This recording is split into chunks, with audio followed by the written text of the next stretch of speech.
បាទសេស្ដួសួស្ដីអ្នកគាំទ្ររឿង Demon Slayer ទាំងអស់គ្នាហើយថ្ងៃនេះដែរខ្ញុំនឹងសម្រាយភាគ11ឲ្យអ្នកទាំងអស់គ្នាបានទស្សនាបន្តទៀតអញ្ចឹងការវិភាគ10 Tanjiro របស់យើងបានជួបជាមួយនឹងក្មេងប្រុសម្នាក់ដែលមានសក់ពណ៌លឿងហើយក្មេងប្រុសម្នាក់នោះគឺជាដៃគូថ្មីរបស់ Tanjiro ក្នុងការបង្ក្រាបបិសាចនៅបេសកកម្មបន្តទៀតហើយក្មេងប្រុសម្នាក់ដែលមានសក់ពណ៌លឿងមានឈ្មោះថា Zenitsu ហើយ Zenitsu នេះដែរគឺគេមានភាពភ័យខ្លាចខ្លាំងមែនទែនហើយពេលដែល Tanjiro បានជួបនៅលើភ្លឺស្រែនោះគឺគេកំពុងតែសុំស្ត្រីម្នាក់ដើម្បីរៀបការពីព្រោះថា Zenitsu មិនចង់ស្លាប់ដោយគ្មានប្រពន្ធកូននោះទេពីព្រោះថា Zenitsu ដឹងថាជីវិតរបស់ Demon Slayer តែងតែជួបឧបសគ្គវិសនិងបាត់បង់ជីវិតទៅហើយក្បែរងាប់អីចឹងណាហើយ Zenitsu បានសុំស្ត្រីនោះរៀបការរហូតឡើងហើយស្ត្រីនោះថាអេខ្ញុំមិនចង់រៀបការជាមួយឯងទេខ្ញុំមិនដែលស្គាល់ឯងឡើយហើយ Zenitsu នៅតែប្រកែកថាអូនាងជាសង្សារចាស់របស់ខ្ញុំអីចឹងទៅខ្ញុំចង់រៀបការជាមួយនាងពេលនោះដែរស្ត្រីម្នាក់នោះក៏បានទះ Zenitsu របស់យើងផាំងទៅផាំងមកឡើងស្នាមជាប់ថ្ពាល់បាត់ទៅហើយ Tanjiro ឃើញបែបនេះគេក៏បានរត់ទៅអន្តរាគមន៍ដើម្បីជួយ Zenitsu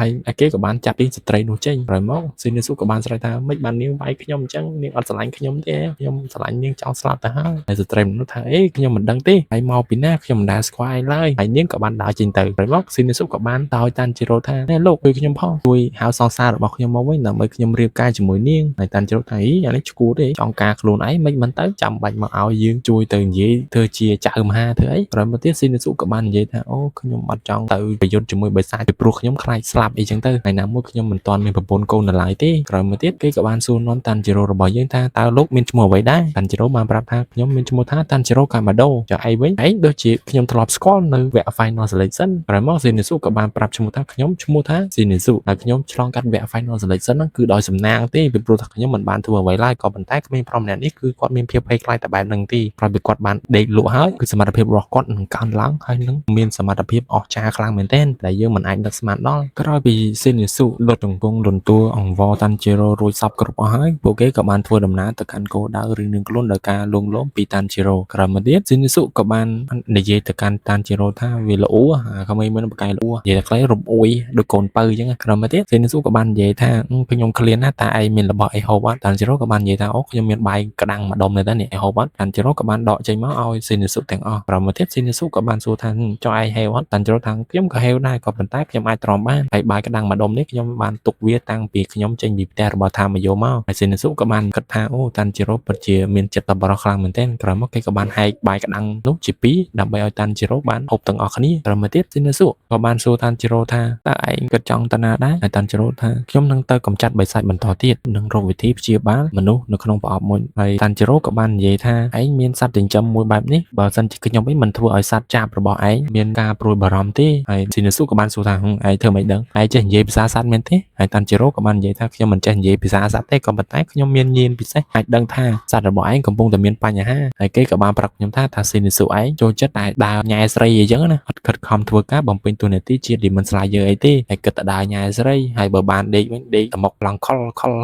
អញ្ចឹងស្រាប់ពេលដែល Tanjiro និយាយបែបនេះហើយ Zenitsu ក៏បានប្រកាច់អីចឹងទៅខកបានបដិសេធថាខ្ញុំមិនបានធ្វើអញ្ចឹងទេមិនមែនជាការពិតឡើយមិនមែនជាការពិតទេហើយកុំជឿសត្វនឹងឲ្យសោះក្រោយមកទៀតក្អែករបស់ Tanjiro ក៏បានមកដល់ពេលនោះដែរក្អែកក៏បាននិយាយថាណែឯងទាំងពីរនាក់ប្រញាប់ទៅគោលដៅឲ្យលឿនឡើងប្រញាប់ឲ្យលឿនឡើងកុំនៅដើរត្រេតរត់ចឹងទេពេលដែល Zenitsu ឃើញក្អែករបស់ Tanjiro ចេះនិយាយបែបនេះគេក៏បានមានប្រតិកម្មថាអូក្អែកនេះចេះនិយាយជាមួយយើងផងអូពិតជាអស្ចារ្យណាស់ពិតជាអស្ចារ្យខ្លាំងមែនទែនហើយគេក៏បានប្រកាច់ពេញនឹងចឹងទៅពីព្រោះថារំភើបអីចឹងមិនដែលនឹកស្មានថាអូសត្វក្អែកចេះនិយាយអីចឹងទៅគេគិតថានេះជារឿងបាតុភូតចម្លែកអីចឹងទៅក៏បានប្រកាច់រំភើបខ្លាំងពេកចឹងទៅក៏ប៉ុន្តែរំភើបផងខ្លាចផងទេក្រោយមកគេទាំងពីរនាក់ក៏បានធ្វើដំណើរទៅដល់ផ្ទះបុរាណដែលមានបិសាចក្រោយមកទៀត Tanjiro ក៏បានដឹងក្លិនថាក្នុងផ្ទះនេះប្រកបជាមានបិសាចហើយគេក៏បានកលេចមើលឆ្វេងស្ដាំក៏ឃើញក្មេងប្រុសស្រីពីរនាក់គេក៏បានចូលទៅចិត្តក្មេងនោះដើម្បីសួររកព័ត៌មានបន្ថែមដែលតាក់ទងនឹងបញ្ហាដែលគេបានឈរនៅទីនេះហើយក្មេងទាំងពីរនាក់នោះគ្រាន់តែឃើញ Tanjiro ភ្លាមគេមានអារម្មណ៍ផិតភ័យមែនទែនពីព្រោះថាគេមិនដែលឃើញមនុស្សអីចឹងមុខខ្ជូតអីចឹងណាក្រោយមកទៀត Tanjiro ក៏បានសួរថាតើមានរឿងអីគេកើតឡើងខ្លះទើបពួកឯងទាំងពីរនាក់នៅក្រៅបែបនេះហើយក្មេងទាំងពីរនាក់នោះមិនហ៊ាននិយាយទេក្រោយមកទៀត Tanjiro ក៏បានលួងលោមដោយយកចាបរបស់ Zenitsu មកឲ្យក្មេងទាំងពីរនាក់នោះមើលក្រោយមកទៀតក្មេងទាំងពីរនាក់នោះក៏បានស្ងប់ចិត្តហើយគេក៏បានអង្គុយចុះ រួចហើយយំហើយប្រាប់តាន់ជីរ៉ូថាបងប្រុសរបស់គេត្រូវបានបិសាចចាប់យកទៅក្នុងផ្ទះនេះបាត់ទៅហើយបិសាចនោះខូខើខ្លាំងណាស់ហើយតាន់ជីរ៉ូបានសួរថាបិសាចនោះមានរាងរើមិនកពោមៀតមិនអីមិនចឹងណាហើយក្មេងតាពីរនោះក៏បាននិយាយថាវាកាយសាហាវរាងរបស់វាគួរឲ្យខ្លាចមើលទៅពិតជាគួរឲ្យខ្លាចខ្លាំងមែនទែនហើយគេបានចាប់បងប្រុសរបស់ខ្ញុំទាញចូលក្នុងផ្ទះនោះតែម្ដងក្រោយពីគេបានសន្ទនារួចហើយគេក៏បានឮសូរសំឡេងស្នូគោះស្គររបស់បិសាចដែលស្ថិតក្នុងផ្ទះមួយនោះក្រោយមកតាន់ជីរ៉ូរបស់យើងក៏បានឈរមើលហើយគេក៏បានប្រទះឃើញបរិសម្នាក់ខ្ទាតចេញតា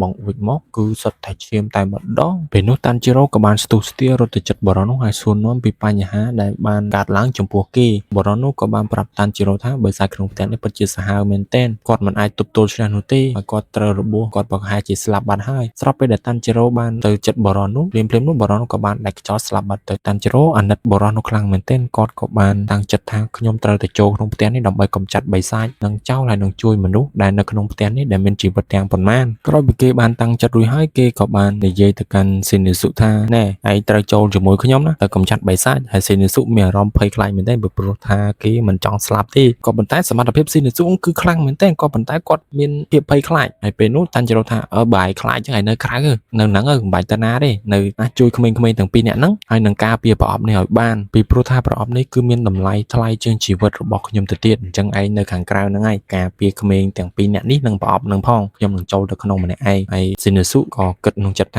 ាបាច់ឥឡូវខ្ញុំទៅជាមួយឯងដែរហ្មងទៅទុកឲ្យក្មេងទាំងពីរនាក់នេះនៅក្រៅទៅហើយវានៅមើលប្រអប់នឹងជំនួសទៅក្រោយមកតាន់ជីរ៉ូនិងស៊ីនីសុក៏បានដើរចូលក្នុងផ្ទះនោះជាមួយគ្នាហើយមួយសបកក្រោយមកក៏ក្មេងទាំងពីរនាក់នោះរត់ចូលមកជាមួយគ្នាដែរពេលនោះហើយបិសាចក៏បានចាប់ផ្ដើមគោះស្គរធ្វើឲ្យស៊ីនីសុតូចគូតចំតាន់ជីរ៉ូនិងក្មេងស្រីឃ្លាតទៅក្នុងបន្ទប់មួយហើយបិសាចនោះក៏បានគោះស្គរចុះគោះស្គរឡើងធ្វើឲ្យបន្ទប់ក្នុងផ្ទះនោះផ្លាស់ប្ដូរខ្វែងខ្វាត់ចុះឡើងពេញហ្នឹងពួកគេទាំង4នាក់ក៏បានបែកគ្នាតាន់ជីរ៉ូនៅជាមួយក្មេងស្រីហើយស៊ីនីសុនៅជាមួយក្មេងប្រុសហើយស៊ីនីសុមានអារម្មណ៍ភ័យខ្លាចមែនទែនគិតតែស្រែកយំធ្ងេធ្ងរពេញហ្នឹងចំណែកតាន់ជីរ៉ូវិញក្រោយពីគេបាននៅជាមួយក្មេងស្រីមួយសន្ទុះក្រោយមកគេក៏បានដឹងក្លិនថាអូបិសាចដើរមករកគេហើយគេក៏បានកលេចឃើញបិសាចនោះតាន់ជីរ៉ូបានខ្ទប់មាត់ក្មេងស្រីនោះរួចហើយគេក៏បានមកអារម្មណ៍និងឆ្លើយតបទៅកាន់បិសាចនោះដោយឲ្យក្មេងស្រីនោះថយក្រោយសិនគេបាននិយាយថាណែខ្ញុំឈ្មោះថាតាន់ជីរ៉ូកាម៉ាដូហើយខ្ញុំជា Demon Slayer ខ្ញុំនឹងសម្លាប់ឯងចោលហើយបិសាចនោះក៏អត់មានចាប់អារម្មណ៍ជាមួយនឹងការណែនាំខ្លួនរបស់តាន់ជីរ៉ូអីទេគេក៏បាននិយាយថាខ្ញុំមិននឹកស្មានថាខ្ញុំធ្លាក់ឋានៈដល់ឋានៈនេះសោះកាលពីមុនខ្ញុំមានឋានៈគឺជា Demon ទាំង12បានន័យថាគាត់ស្ថិតក្នុងបិសាចខ្លាំងទាំង12អញ្ចឹងណាក្រោយមកគេក៏បានធ្លាក់ឋានៈអីចឹងទៅគេមិននឹកស្មានថាសមត្ថភាពគេប៉ុណ្ណឹងធ្លាក់ឋានៈសោះហើយតាន់ជីរ៉ូថាអូឯងជាបិសាចលំដាប់ផងអញ្ចឹងយើងត្រូវទៅយកឈាមរបស់ឯងតទៅបានហើយបិសាចនោះក៏បានបន្តថាយើងកំពុងតែស្វែងរកក្មេងៗដែលមានឈាមដ៏អស្ចារ្យដើម្បីជួយឲ្យយើងក្លាយទៅជាសាច់ខ្លាំងក្នុងចំណោមទាំង12នោះបន្តទៀតហើយតាន់ជីរ៉ូមានអារម្មណ៍ថាភ្ញាក់ផ្អើលខ្លាំងមែនទែនក្រោយមកបិសាចនោះក៏បាននិយាយថាអូឯងហ៊ានចូលមកក្នុងផ្ទះរបស់យើងនឹងសម្លាប់ឯងចោលទាំងអស់តែម្ដងទៅចំណែកតាន់ជីរ៉ូពេលឮសម្ដីបិសាចបែបនេះហើយគេក៏បានទៅដើម្បីទាញដាវកាត់កបិសាចនោះចោលតែម្ដងក៏ប៉ុន្តែពេលទៅចិត្តដល់បិសាចនោះក៏បានគោះស្គរប៉ក់ធ្វើឲ្យតាន់ជីរ៉ូរបស់យើងកាឡាប់ចាក់វិញហ្នឹងពីព្រោះថាសមត្ថភាពរបស់បិសាចនោះគឺគ្រាន់តែគាត់គោះស្គរតិចធ្វើឲ្យបន្ទប់ប្រែចុះប្រែឡើងអញ្ចឹងណាធ្លាប់ថាជាងទៅនៀបទៅជាងដបូលទៅនៀបអីចឹងទៅក្លាប់ចាក់ពេញហ្នឹងធ្វើឲ្យតាន់ជីរ៉ូរបស់យើងវិលទៅវិលមករួចហើយគេពិបាកក្នុងការប្រយុទ្ធជាមួយបិសាចនោះមែនទែនកាត់មកដល់ស៊ីនីស៊ូនិងក្មេងប្រុសម្នាក់ទៅវិញគេមានអារម្មណ៍ផិតភ័យជាខ្លាំងហើយស៊ីនីស៊ូក៏បានប្រាប់ក្មេងប្រុសនោះថាឯងកុំភ័យក៏ប៉ុន្តែខ្លួនឯងគិតតែយំគិតតែស្រែកអីចឹងទៅក្រោយមកទៀតគេក៏បានខ្សឹបជាមួយក្មេងប្រុសនោះថាបើយើងត្រូវតែរកច្រកចេញឲ្យឃើញកុំនៅក្នុងផ្ទះនេះអីត្រូវចេញទៅក្រៅដើម្បីមានសុវត្ថិភាពក្រោយមកស៊ីនីស៊ូក៏បានបើកបន្ទប់ផ្សេងទៅដើម្បីរកច្រកចេញហើយគេបើក1 2អីចឹងទៅរកមិនឃើញត្រាប់តែដល់បន្ទប់ទី3គេក៏បានបើកជួបជាមួយនឹងមនុស្សម្នាក់ទៀតដែលពាក់ក្បាលជ្រូកហើយម្នាក់ដែលពាក់ក្បាលជ្រូកនោះគឺជាដៃគូថ្មីរបស់ពួកគេនឹងហើយអញ្ចឹងពួកគេមានដៃគូរហូតដល់13ក៏ប៉ុន្តែម្នាក់ពាក់ក្បាលជ្រូកនោះមិនទាន់ខ្លាចជាដៃគូពិតប្រាកដឡើយទេតតែទៅភាគបន្តទៀតទើបខ្លាចជាដៃគូពិតប្រាកដក្រោយមកស៊ីនីស៊ូក៏បានស្រែកថាអូគេជាបិសាចយើងឆាប់រត់ទៅ